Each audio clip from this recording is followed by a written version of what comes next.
To be honest, and I know this is recording now, I really have no idea, but I just feel like it was going to be good. So we are recording now.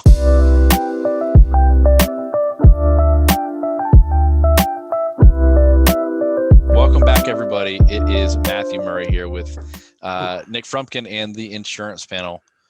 Welcome back, Nick. It's been a couple weeks, I think. I'm not really sure. It all blends together. It has been a very weird couple weeks. Yeah. Medicare is here. You can start. It is October 2 now, but on October 1, correct me if I'm wrong. You hit me on compliance the other day on one of the groups, but I don't think anybody really saw it. It was only up there that's for why I was 5 like, minutes. Take it down. I hate you. Don't do that. But it was good. Thank you. But you can start going to your clients and talking about it on October 1. Talking about Medicare. Yes, you can start talking. You can't enroll anybody until October 15th. We are in what is called pre-AEP. Got it. Which you will be able to tell the people who are serious about Medicare from the people who are dabblers by whether or not they care about it being October 1st or if they're all waiting for October 15th. Because the dabblers will all tell you, hey, nothing happens until October 15th. What do I care that it's October 1st? Because you can't actually do any business between October 1st and October 15th. But everything is out and available. And you can start talking to clients and making appointments. I have seen probably 13 ads. Oh, yeah. Since yesterday. Oh, yeah. From carriers, not, Oh, yeah. I'm talking carriers. I know they're pumping massive amounts of money. Call centers are starting to call people. I had 3 years ago, I had one of my clients. I had an appointment scheduled for her for 10:15, and I got there on 10:15, and somebody else had already talked to her on the phone, mailed her an enrollment book. She filled out the enrollment book, and like an hour before I got there, she had dropped it in the mail. And she was like, "You'll be so proud of me. I got this taken care of on my own. We don't need to talk this year." I'm like, or any year after this, apparently. Yeah. Sweetheart. No, we got it fixed. She's still my client. Oh, okay, good. We got it. We got it taken care of, and it's. I mean, that's the nice thing about AEP is, it's last past the post on AEP, which is the only time during the year when that's true. But the last application in is the one that counts. It's not the first application in that's the one that counts. It's very good. The entire rest of the year, first application in counts.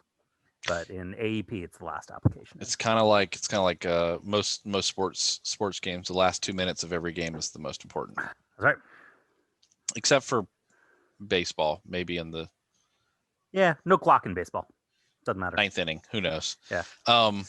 Third out of the 9th inning. That's the most important. I got a question for you because you said the dabblers and the people that are serious. Are you a dabbler, Nick, or?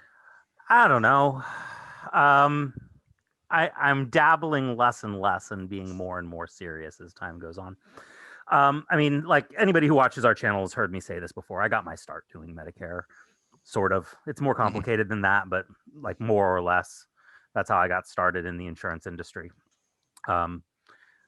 That's how I ended up deciding to be in the insurance industry full time, let's say. Where I actually got my start, I wouldn't have stuck in the insurance industry if I stayed doing that stuff.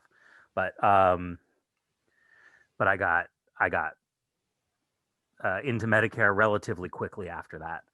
And I liked working with Medicare, and I liked working with the senior market, and that's what brought me to doing final expense, was because I liked working with the senior market, and I just needed an avenue to do that where I wasn't a captive agent. Mm-hmm. But I never stopped doing Medicare. But Medicare has never been my primary focus. It's a thing that I do on the side. My wife calls it my after-school job. It's a thing that I do extra because it's there and because I know how to do it. Maybe it's called a might as well. Yeah. And it's been good to me, and you get lots of really good referrals from Medicare, and During the pandemic when things were shut down, my Medicare renewals, that was nice to have that rolling through. 6 years of Medicare renewals building up. It was nice to have those coming in. But as time goes on, I'm getting more serious about it. Mostly just because that's the way my career has taken me. Mm-hmm. Opportunities have kind of fallen in my lap that I'm kind of going with. Gonna go for. Yeah. One thing that I've always kind of thought about Medicare is it's so, I don't know what the word I'm looking for is, regulated or something. Mm-hmm. It almost feels like at the stroke of a pen, mm-hmm. someone decides mm-hmm. that those big renewals that we get, mm-hmm. you get for Medicare, could be gone. Yeah. Could be gone. Yeah, it's possible. That's scary. I don't know how, that's one thing that it never, I've always been a final expense guy. Everybody knows this, right? Mm-hmm. But that was kind of always that was always my thing. I was like, well, if one person decides that there's too much money in it and these people are making too much money selling this stuff, then yeah, it could be gone like that. I mean, and I'll tell you, there's a lot of people that I know. John Duggar, Mm-hmm. friend of the show. He stopped doing Medicare. He didn't get his start doing Medicare, but he also did Medicare primarily for a long time. Everybody's leaving the office, huh? He benefit of you recording from your office instead of out of your home. People can hop on. But he stopped doing Medicare because regulations changed. And he didn't like the way the regulations changed, and he said it wasn't worth it to him to keep up with them. Now, for everybody who started after those regulations changed, that's just life, right? Sure. Like it's not any different for them. But he doesn't want to go back to doing Medicare even today. Regulations have relaxed a little bit since they changed, but they haven't relaxed that much. Sure. And yeah, in a lot of ways, it's worse for agents now than it was then. It's still pretty good for agents though, and commissions have gone up. And I think commissions will actually, to be honest, even though I'm kind of worried about it, I actually think commissions will continue to go up over the next 10 years. Yeah, probably. Realistically, I mean, we've been getting raises on commissions every year for the past several years. Pretty significant ones. I want to say it's like 5.5% this year for most states. Now, is cool. if there's a 5.5% increase, does it include your current book? Mm-mm. So only new business. plans. Yeah, got it. Yeah, only new business. Now, will there be agents that will take their business and put it into a new plan to get it into a new 5% increase? I'm sure there will be. It's, to me, rolling your book like that isn't really worth it unless you really do have clients that are unhappy, though. It's a risky move because you really get paid more by the number of people you have on your book of business than in your 5%. Right. Yeah. Right. So like that,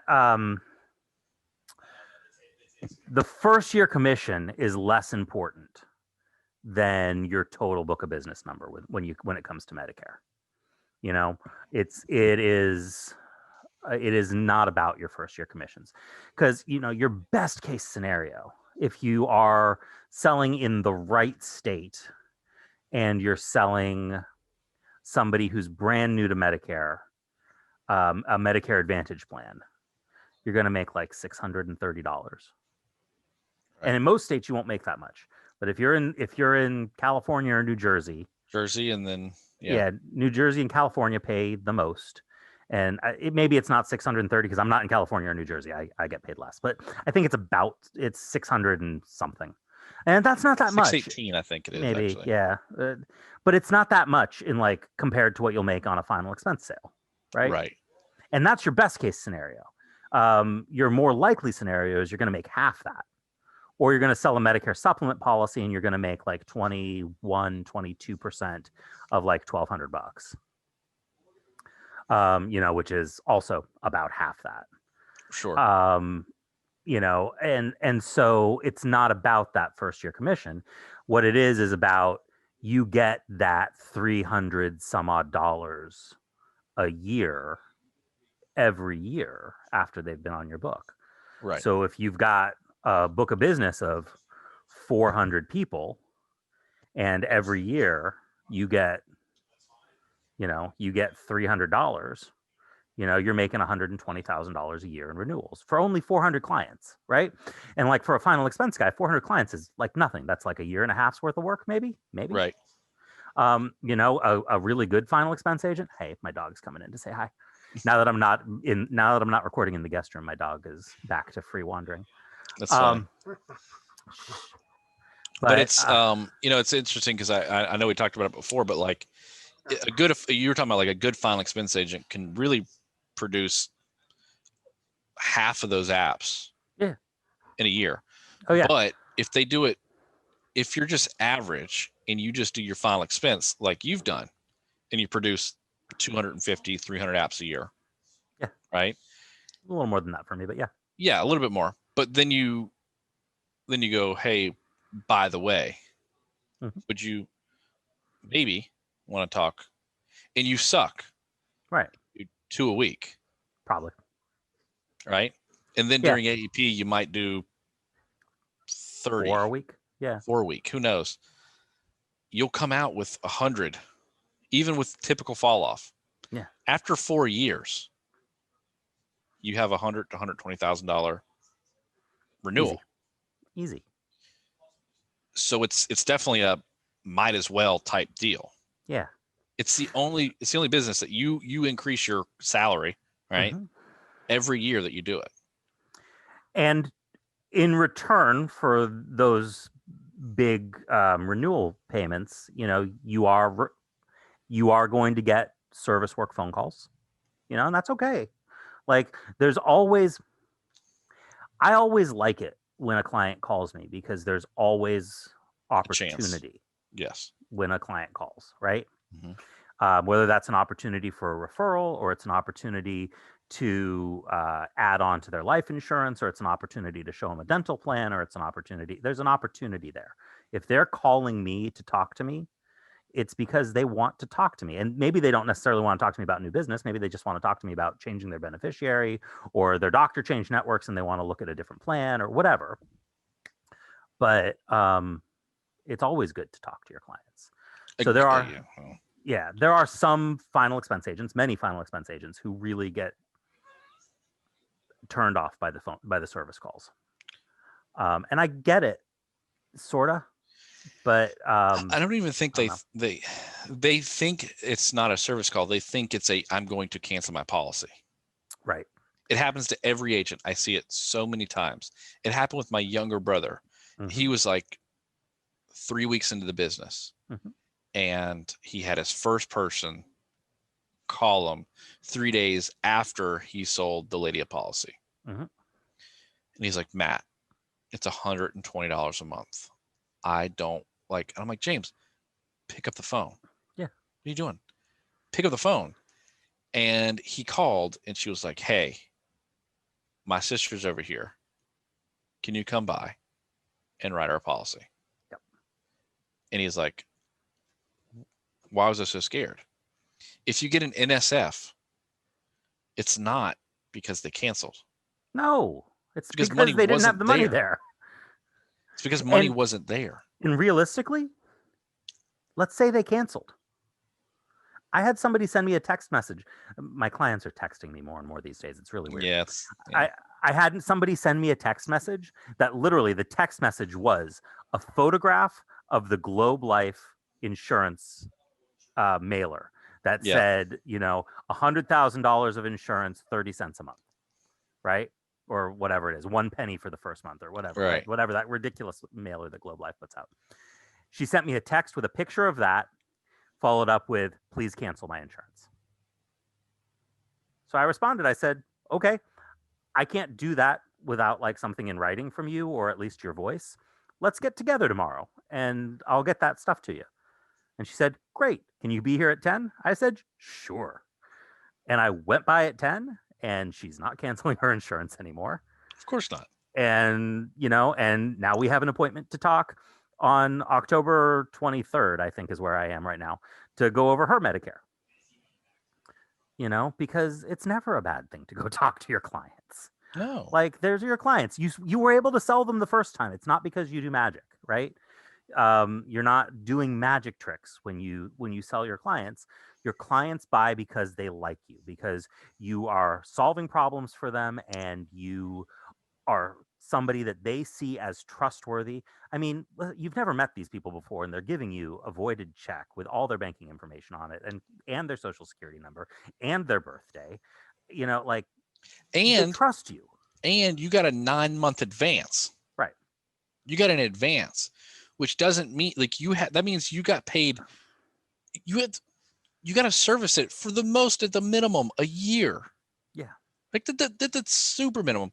Obviously, this should be a client you're getting paid like residuals, so it should be forever. But if a client calls you 2 months because they need a beneficiary change, you got paid way ahead of time. Yeah. Call them. Hello. It's not that big a deal. It's really not.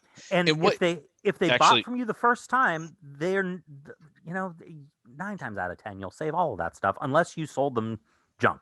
If you didn't sell them something that was actually good for them, then you should be afraid. But if you're not selling junk, go see your clients. Yeah, they like the insurance. I promise you, they love the insurance man. Yeah. But if you are one of those people that do not do that, and Nick comes by or I come by, and we see your policy and we can beat it, we're gonna go, when's the last time you talked to your insurance man? I call him all the time, and he never answers his phone. Don't worry, Miss Jones. You test me next time you want to see if your new insurance man calls. Yeah. I'll pick up, or I'll get back to you within a reasonable time. Yeah. Yeah. Keep doing it if you want it to, because we'll come by and we'll take those clients. Yeah. No, absolutely. Like, so happy to do that. Off the soapbox. Yeah. So what were we talking about? I don't remember how we got to where to here, but it was a little bit of it was a little bit of, we were talking about referrals and the servicing of clients. Yeah. And things like that. So so a lot of final expense agents, they run really hard, they run really fast. They don't want to do the service work. And I get it. That's fine. Because we got it's I don't know if it's the agent's fault. It's a lot of people were taught that way. Sure. A lot of people were taught sell 10 policies a week. 2 is going to fall off. Don't worry about them. Go on to the next 10. Keep rolling. That's what they're told. Sure. And there's an element of truth to the idea, like, keep moving. Don't get hung up on. Don't get paralyzed by trying to go back and save every policy. Don't get paralyzed by constantly like going back and not writing new business. Don't take time away from writing new business to do other stuff. But I mean, you shouldn't be spending 8 hours a day, 5 days a week writing new business. Right. You have specific days that you kind of do service work on. I do. Yeah. Right. So you say, hey, Miss Jones, it's Tuesday. I'm sorry. I can be out that way on Thursday. Yeah. Right? I can be out there on Thursday. I can be there Friday afternoon. Yep. Having control of your schedule is a little bit important. I'm a believer in the idea of having 2 very tightly packed days where your focus is writing and talking to new people and giving presentations. Sure. And then the rest of your week is for all of the other stuff that you should be doing. The rest of the week is for scrubbing apps and calling insurance companies and doing the service work and delivering policies and all of that other stuff. Now, there are some agents that will say, they don't want to do that stuff, and that's fine. You don't hire an have assistant. to. You can hire an assistant if you want to do that and spend the money. Just don't do it. You know, like you don't have, you know, somebody calls you up and says, "Hey, I need to change my bank account." You can very easily just give them the phone number for the insurance company. That's okay. I wouldn't. I'll help them update their bank account. Somebody says they need to change a beneficiary. You know, you can very easily direct them to the insurance company's 1-800 number. You know, the insurance company will take care of them. I wouldn't. You know, but you can. You'll do less. You'll do less work. You will have more free time, and maybe that means you have more time to go give new business presentations. And that's, you know, if that's what you need, that's, I guess, what you need. But you should be getting to the point in your career at some point where that's not what you need. You know, where you can knock out 12 presentations in 2 days. I mean, that's not that many. 6 a day, right? No. You know, if you close really half not. of them, you've written 6 apps for the week. Husband and wife. Husband, yeah. A couple of couples, you've written, you know, 10 apps for the week. Yep. And you're still only closing half of them, right? Like it's, you know, you have a really good week. Maybe you're coming out of there with 24 apps. Like it's not crazy. So it was interesting. I've taught my little brother, younger brother. He's not little. He's probably bigger than I am. My younger brother to not focus on annualized premium. Mm-hmm. And I kind of forgot about it, but he was talking about running a certain type of lead to somebody, and they go, how much AP are you doing off of these leads? He goes, dude, I don't know what to tell you. I don't really count that. He goes, but I can tell you that I sold 1 on Monday. I sold 4 on Tuesday. I took off Wednesday, and I sold 4 today, and it was Thursday. He goes, I don't know what that means, but I did 9 apps. Nice. And I said, James, you did, like, you know, he's like, I know it's going to be about $650 per application based on his averages, and he's anywhere between $6,000-$7,000 for the week. Yeah. I don't you know, I don't track my AP during the week anymore. I do, like, I have a spreadsheet where everything is kind of kept. Sure. Right. You know, like I do, but while I'm out and running, I don't follow that. My goals are not based on that. And they haven't been for a while. My goals are based not even on the number of apps that I've taken at this point. My goals are purely based on the number of presentations I'll never forget.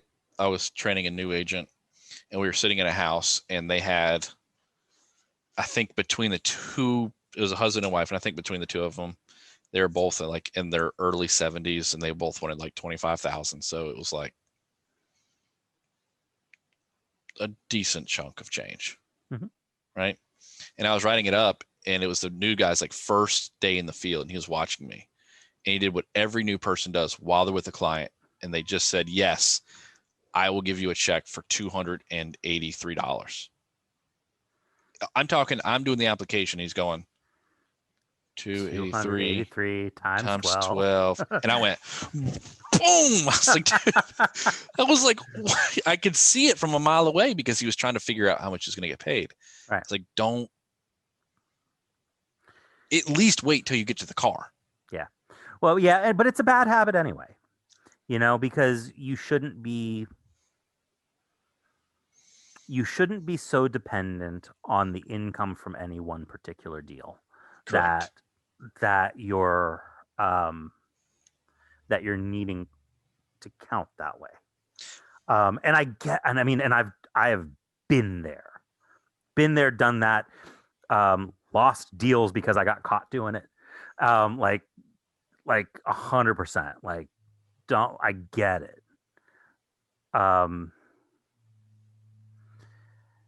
It sucks to be poor and starting off as a new agent. Do you know what week of the month final expense agents work the hardest? No. The 3rd week of the month.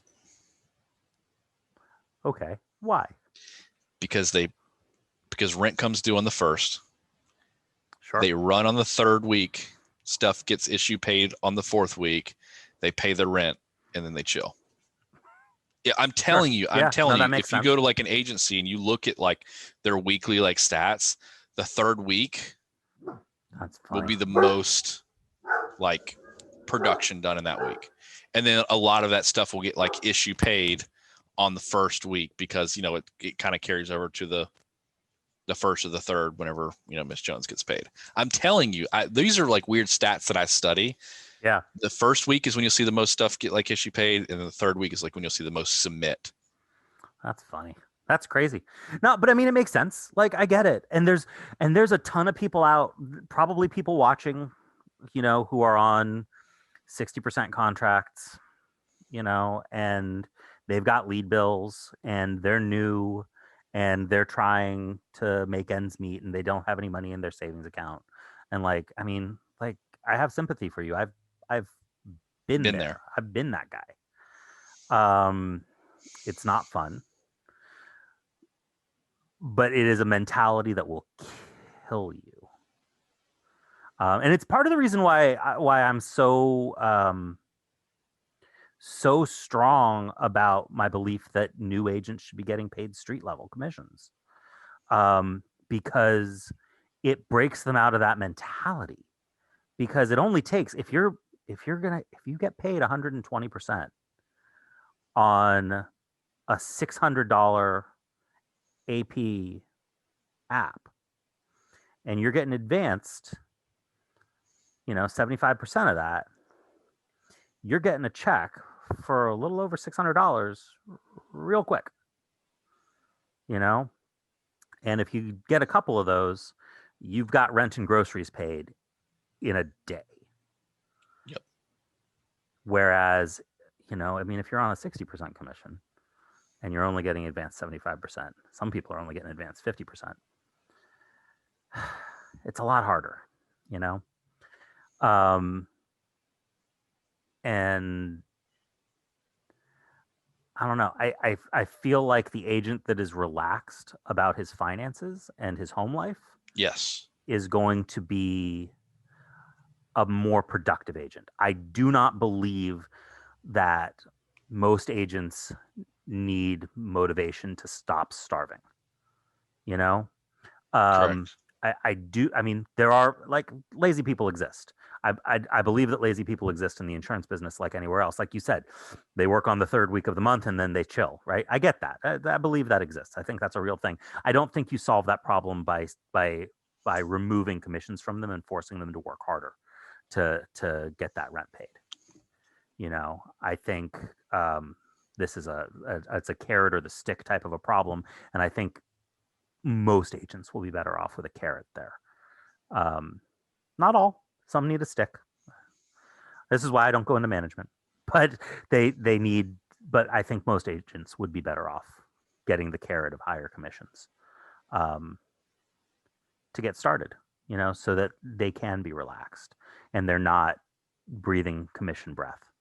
Well, I think one thing that's really missing, and I did it when I was a young agent. I mean, I was one of those people that didn't really think about taxes early on and had to write a very hefty check to make up for it, you know, later.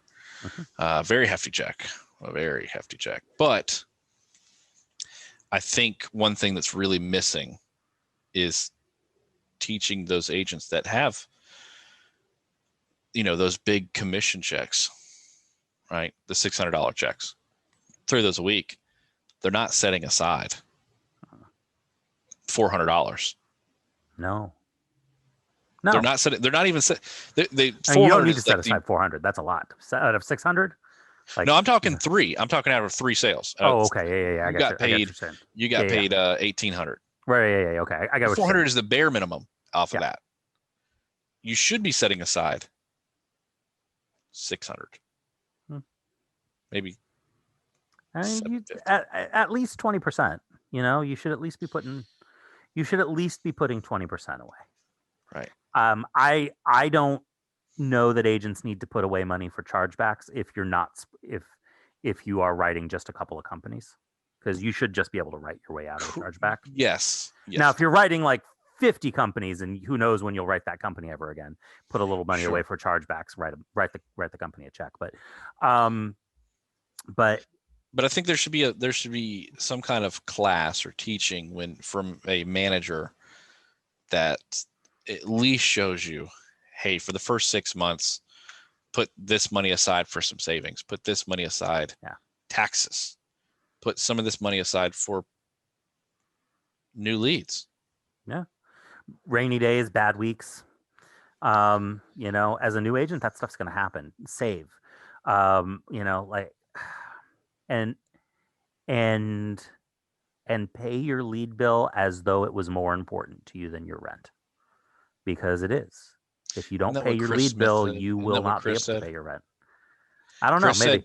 I think Chris said your lead bill should be the same, if not double, what your mortgage payment is. Oh yeah. Different point, but yeah, also a good one. You should be spending as much on leads as you would on rent. Yeah. Which I don't know. I can't work that many leads. But what if your rent? My rent's only $400. Well, so there you go. So then you need to spend more than what you're. But you need to get a bigger house. Yeah. Right. Yeah. I've got them. I can't. Well, I don't know. Actually, I don't know. Maybe. Okay. I'll put this in perspective for people that are watching. Yeah. Nick, right now, your rent's due, right? Yeah. And it's $2,000. Okay. And no, let's take it back even further. Let's say your rent's due a week. Okay. Yeah. Actually. Yeah. It's $2,000. You've got that money, and rent comes due in a week. Mm-hmm. You can either pay it and have no money, or you can get $600 worth of leads to go work next week. I'm buying leads. Exactly. Yeah. No, yeah. Because exactly. If I buy leads, I can pay my mortgage. Exactly. If I don't buy leads, I can't pay my mortgage. Exactly. But most agents think. No. Yeah. If I buy leads, I can pay my mortgage and I can feed my family. And yeah, actually, I just took a look at what my mortgage payment was, and I divided it, by the number of weeks in a year, and I pay more for leads every month than I do for my mortgage, but not by much. So I guess Chris is about right. Yeah, that's I guess it's not bad where you live. It does a little bit depend on where you live and how expensive your house is and what kind of rent is like. It's a good point, but it goes exactly what you're saying. It should almost be as important. Your lead bill should be almost as important, if not in a way more important. Yeah. Than your mortgage. If it comes down to the analogy of Nick, if you could either buy leads or pay your mortgage off your last $600, what are you going with? And leads every time. Choose leads 10 out of 10 because you can generate income from that. Oh my God. Yeah. I'll turn 600 leads into $5,000 every time. By Friday. $600 worth of leads into $5,000 every single week. Easy. Some weeks more. By Friday. Easy. And probably get paid. If I needed to get paid by Friday, I could make it $5,000 that I've been paid by Friday. Yeah. If it had to be, I can write companies that pay on issue. Sure. Get paid in 3 days. What is it? Write some Royal Neighbors, write some Oxford. Write some AM. I'm not contracted with them. I can't. But other people could. Yeah. But it's.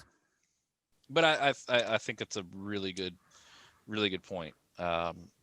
Guys, leads, we say it over and over and over again until we get 1,000 subscribers that all understand that you need to buy leads. Yeah. Every week you need to buy leads.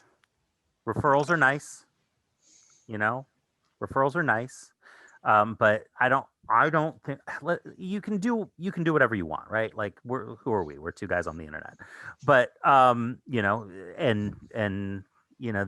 are people who will go on and on about how we're lead junkies. People you work with who will go on and on about how we're lead junkies. Sure. But you can work smart or you can work hard. You know, you can spend money or you can spend time. And to me, my time is more valuable than the cost of a lead. Correct. I mean, for me, Correct. And I was actually literally having this conversation with my wife the other day because something came up where I was talking with her about, having to go back to get a signature on something and how I was annoyed because it was stupid. The company was making people start to go back to get signatures on something that was really ridiculous. And she said, I mean, at the worst case, that's costing you the value of a $26 lead. And I said, I mean, yeah, you could look at it as the value of a $26 lead. I'm looking at it as the opportunity cost of a presentation. I'm figuring I make about $400 per presentation. So if it it's takes costing me not 26, it's costing 400. If it takes you 20 minutes to go that way and then 20 minutes back, that's the cost of a presentation. Yeah, $600. Yeah, But I don't know. I feel like we're starting to ramble, which is good. Well, yeah, I enjoy the ramble. I actually really love the way that this whole thing progressed, because when we got on here, believe it or not, guys, we had no idea what we were going to talk about. Shocker. This is actually like when Matt and I talk on the phone, though. This is what it sounds like, because we're not cool or fun or interesting. This is actually just what we talk about. Just two nerds. Yeah. But we enjoy it, and hopefully you guys enjoy it. I know 923 of you do enjoy it, but I also know by looking at statistics that, hang on, 47% of you that are watching this are not subscribed.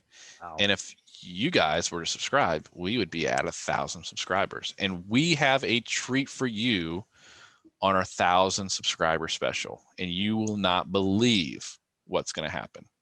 I'm telling you, it's cool. I'm telling you, it's going to be awesome. But we really appreciate you guys. I mean, I'm serious. Over the last October of 2018 is kind of when I think it started, around that time, whatever time. We can look at when the first video went up. It's really 2 years we've been doing this, Nick. That's nuts. Yeah. Doesn't feel like that. And we finally bought our new webcam. I'm using it right now. Hopefully I look clear. You do. You look great. I did not get mine working right, so I'm not. I'm still. But we're working on lights. We're working on a mic. We're working on camera. We're getting a whole setup because we want to keep doing this. We really enjoy doing these things. Still haven't monetized it on YouTube or anything. Yeah, you guys are what for free? Ad free. Ad free. No ads. When's the last time you've seen YouTube do that? Yeah. You know, but we do appreciate the people that reach out to us. Actually, Nick, keep talking for a second. So there's someone we have. Yes, I'm gonna look it up. Okay. Keep talking. So we're I don't know where Matt was going with this, so I don't know how I'm keeping talking. But no, we're getting to 1,000 subscribers, and we do have some good stuff planned for the 1,000 subscriber mark party, which came up faster than I think either of us expected. It feels like just yesterday we were doing the 500 subscriber mark party. But we got some plans to bring back some of our favorite guests to come back on and talk and maybe do a little bit of new content in some different ways and branching out in our content a little bit. So. Let me see here. Hopefully Ryan can help us block this guy's information out, unless he just doesn't. I cannot share screen. Oh, hang on. Yeah, you can. Give me a second. We had 2 emails that we never. We're also going to mark out the date that this came in, because we have not been good about this. But we actually really love when these come in. So hopefully you can see this. Generating Facebook leads. Uh-oh. Jordan, we appreciate you. Thanks for the message. Guys, love your videos. I'm a brand new final expense agent, formerly PNC guy, and your videos are by far the most helpful. Oh, thanks, Jordan. My question is for Matthew. Matt, I'm a member of Justin Thomas's Insurance Advisory Master Program. My ads are doing pretty well, and I create a website for people to input their info, hoping to get more high-intent leads. What I'm seeing so far is a lot of people clicking the link, but they're not actually completing the form on the website. Out of 36 clicks, I've only gotten 4 leads, people who filled out the form. And out of those 4, only one person has answered the phone and wouldn't book a face-to-face appointment. Any advice what I should be doing? If you're curious, my landing page is, should I go to it? Yeah, let's go to it. Free quote, tell us about yourself. The first thing that springs to mind, and I am by far not the expert on the Facebook thing, and I know that's why he was specifically asking for you, but he got 36 clicks and 4 leads. 4 leads, and 1 answered the phone. I will say, out of 4 leads, having 1 answer the phone, that's not a bad ratio. 36 to 4 leads is 11%. Am I right about that? Am I doing that math right? Yep. That also sounds like an 11% return is not bad. Not is bad. That terrible for Facebook? I feel like that's not bad even for Facebook. So I'll give you an example. I'm looking at some Facebook ads that I've made recently. Let's just do this one. Where are my clicks? So on this one that today has generated 35 leads, 134 clicks to 35 leads. So that's about 26%. 26%. About ish. So, but yours might be higher intent. So your ratio is going to go down. So I really don't think 11 is that bad. But what I will say is, looking at it on the phone and on this picture is huge. This takes up the majority of the screen. Whole screen. If you look at it from a phone, you see the picture, but then you see this. When you're making a landing page, I'm trying to think of the best way to explain this. You want that to tell a story, not just give me your information. Does that make? Hopefully that makes sense to me. This does not tell me anything, because what you just got to remember is you just brought them from Facebook, and whatever your ad copy kind of made sense to them, enough for them to click. But when they clicked, they got nothing other than this and give me your information. Yeah, no, I'm with you on that. Does that so? Maybe what I would do is you do a video, Jordan, and just get in front of a camera. I know it sounds weird, and just talk and go, hey, I wanted to introduce myself. My name's Jordan. I'm a licensed representative here. I want to tell you about a couple things that you need to know about final expense planning, or whatever you're trying to talk about. I only really have about 60 seconds to go through this. So if you want to learn more, follow the instructions. I promise you it won't hurt. I'm not going to prod you. I'm not going to poke you. I'm just going to ask you a few more questions. And that's it. Yeah. Keep it simple. Tell them a little bit about yourself. Let them know that you're a real person, because I don't know who you are until after I submit. After I submit, now I know who you are. Yeah. You want them to know who you are ahead of time. Yeah, and do something to build a little bit of trust once they get there, so they know because I know, and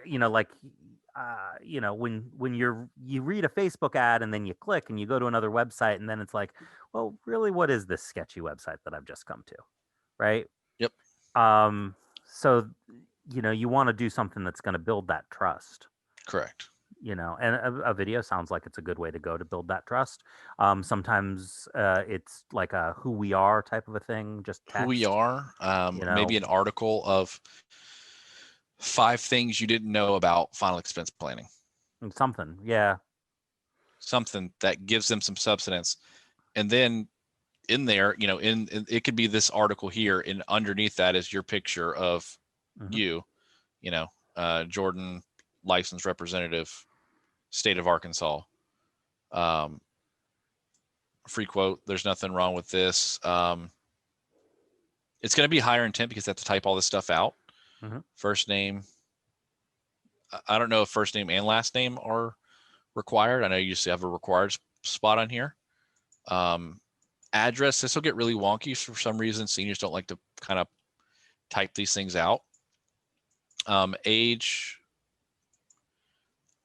not bad. Male or female?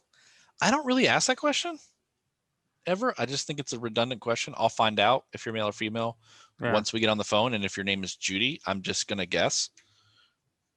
And do you currently have any life insurance? I mean, that will make it a super high intent lead.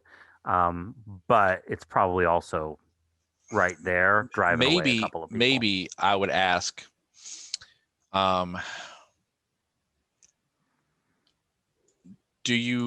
is this your first policy, or are you just adding to? I don't know. I would get rid of all of that personally. Okay. You'll get more looky-loos, but you'll get more leads, and you have the ability to convert the looky-loos into leads.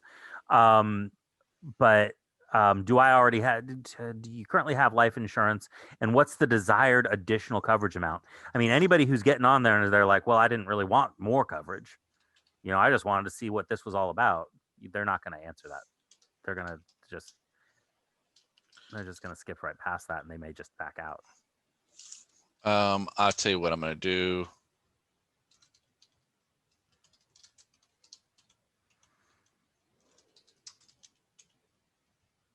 So we're going to see how good your funnel is,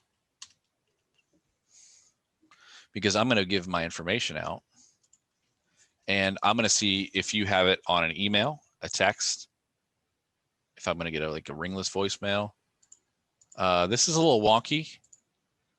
Maybe I would take out, again, I'd take out male or female. I'm just going to put M. Yes, I have life insurance, 21 or more, and the insurance panel. Hell yeah. My favorite show. Boom. So then after they give a quote, if you've got a landing page like this, our local field underwriter corner will give you a call. I'm also going to tell you, I feel like that right there clashes with the short bio of who I am. Correct. That doesn't, because you've just said I am Jordan, and then you're saying our local field underwriter Jordan, and that feels weird. Like, if you're already saying that that's who you are, go with I'll be giving you a call. Sure. And our local field, I get where you're coming from with that, but that's wording for a different type of landing page than what you've got. Right. So let's see if on my email I had anything come in. I don't. You get a text? No text. Facebook message? No Facebook message. Maybe he's got it on a delay. Maybe. Hopefully. We'll find out. I'm going to see how long it takes him. Jordan, I just gave you my information. I want to find out how long it takes you to reach out to me if I was a true lead. I like it. When he calls you, I know we're probably not going to be doing this at this point anymore, but when he calls you, get his permission and record that call so we can throw it into the end of the show and you guys can talk on the show. Yeah. Sounds good to me. Unless he says no, Sure. But if he says yes, and if he wants help, I know dude, Jordan, if you're a PNC guy and you're trying to move into final expense, let us help you out.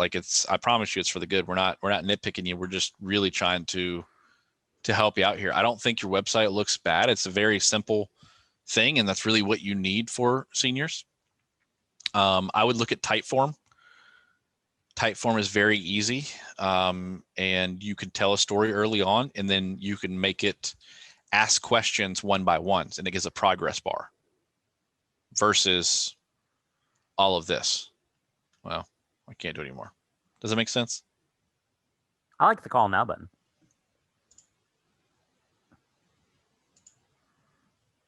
I'm not going to do it. I shouldn't do it. Yeah, don't call him now. Oh boy. Let him call you. We'll see. Yeah, well, make him think he's getting a live transfer. It's working. It's working. And then it's you. Hey, we're nitpicking your thing. You're gonna be on a video, dude. Sorry. Yeah, he'd be pretty upset about that. But I hope that helps, man. But overall, I think you're on the right track. You're on the right track. Ready for the next one, and then we're gonna get out of here. Yeah. Insurance panel. I've enjoyed your information podcast on different insurance subjects. I will continue checking in regularly and listen for more of them. I am mostly in final expense niche, but IUL is my advanced market side. I have a question. If I want to target businesses and their employees to offer IUL, is there a book available on the subject that can help me read and understand it better? For employees, how would you put an offer for them? So we're going to get these books and their names, if more than one. Thank you for your time. So he's not looking. I don't understand if he's looking for a book about IULs or if he's looking for a book about how to get in with businesses, because they're two different things. Like there's books about IULs. What is it? Power of Zero, I think, talks about index strategies, and there's a couple of them. I'm drawing a blank on a couple of the other ones right now, but there's a bunch of them talking about indexing strategies and the various. The hidden asset, I think, is one of them. Talk about these types of things. And then there's books about like prospecting, which are different. And I will tell you, I don't cold call people anymore.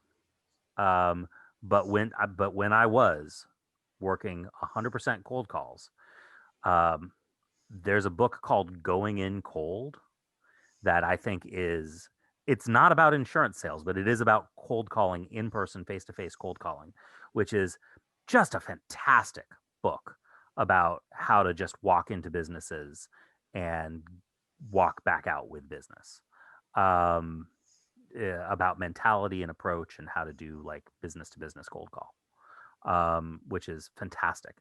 Now, IULs for employees, I mean, that's not, I don't know that cold calling is the way to go about getting IULs for employees.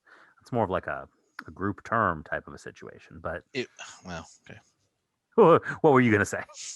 If I was going to do it that way, I would not go into a business and cold call. Yeah. I would befriend or woo the business owner over time. Sure. Through meetings, lunches, golf course, etc. Become a friend. Ask what they do. Ask how they got started. Ask about their business. Become their friend. And in those conversations, things will happen about this. And at one point, you get to say, hey, it'd be cool if you let me come talk to your people about structuring them up, because I'm sure you love your employees, and you want to help them retire, and you may not have a retirement package for them, but through certain insurances, I can help, through IULs and things like that. And then you might have a sale from the business owner, which might be a bigger premium for you, but also with the employees, you can help there. Yeah. And if you're doing IULs, it really is the owners of the business that you want to target. Like, I don't know, an IUL with like a $50 a month list bill is not going to do anybody any good. Hopefully that's not what you're trying to sell. Right. You're looking at people who are trying to put away $500, $1,000, $2,000 a month of premium when you're looking to build an IUL, unless you're looking to like write IULs on little kids. Also, please, I hope Ryan can really show us how to take this information out. Yeah, just I won't say it. Yeah, I won't say it, but based on where I know you work, that's not really their niche, is going into businesses. It's got to be something totally different. If that's what you want to do, I would suggest that you find a mentor to pick up some contracts to do those things. And I will tell you, if what you want to do is advanced market planning, I am still a believer, and I know it's trickier now because we're in the age of coronavirus, but I am still a believer that the best way to get those prospects is through seminars, through holding at like local public libraries, and dropping a bunch of direct mail so people know that the seminar is going to happen, and putting up the ads at the library and reserving the space and having refreshments and giving a talk about tax-free retirement. Like I think again, trickier in the time of Corona, but I think that's really the best way to go in terms of getting the most bang for your buck and getting the right types of prospects in. I'll give you guys this one for free. Go to one of your clients who is turning the age of 70. They're 69.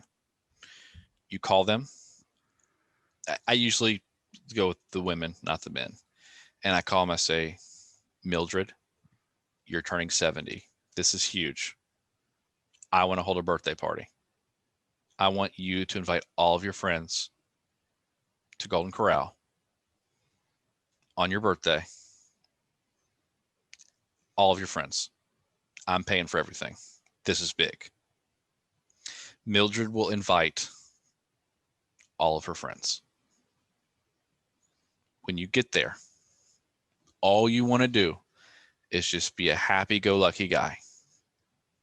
Hug on her, love her. You get her a picture with you and, picture framed. And you just get to talk about what you do, a seminar for 60 seconds, 2 minutes. And I promise you, they'll know what you do. They'll know why you're there, but you'll write more business off that than you can imagine. There you go. It used to cost me $500, $600 per seminar for Golden Corral. On the final expense side, and this is before I even knew what an annuity was. You could do it for the annuities and IULs and things like that. I'm talking about using these for annuities. If you want to sell annuities, but I did it with final expense before I even knew what it was. But I would go and do one, and I'd write $7,000 to $10,000 in like a night. So it works. Yeah. I mean, and so the other thing, the other thing to look at is, networking groups, BNI, Chamber of Commerce, just meeting other business owners, finding places to meet and network with business owners. It's harder to do that stuff off of leads. It's just a different type of sale. It's something where, a little bit more trust needs to be built up. It's just a different type of a thing. I thought about making a direct mail lead that never mind. Can't say that yet. We'll talk later. I'm still developing it. I'll talk to you offline on that one, Nick. But guys, we've been rambling for an hour. So oh gosh. Yeah, Mike, you're gonna enjoy this on the podcast. Guys, we're really excited that you guys watch.